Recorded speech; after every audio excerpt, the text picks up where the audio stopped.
Speak unto the children of Israel, and say unto them, when any man hath a running issue out of his flesh, because of his issue he is unclean.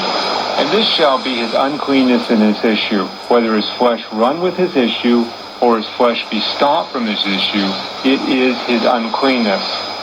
According to the Old Testament law, anyone with a running issue was ceremonially unclean, as we just read. This means that this woman was ceremonially unclean by her issue of blood. We will now skip down to verse 11 in Leviticus chapter 15, where we will learn that anyone that the unclean person touched was also made ceremonially unclean.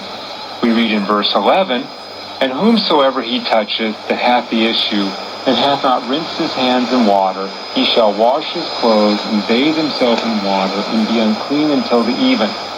So because this woman touched the garment of Jesus, she made him ceremonially unclean according to this law in Leviticus chapter 15. To understand the importance of this fact, we want to consider the gospel significance of being ceremonially unclean.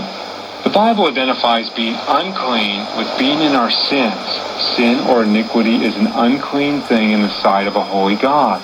God is not talking about dirt on our body, but rather the condition of our heart before God. Let's look at a few verses that teach this principle. We read in the book of Isaiah and in chapter 64 and verse 6, but we are all as an unclean thing, and all of our righteousnesses are as filthy rags.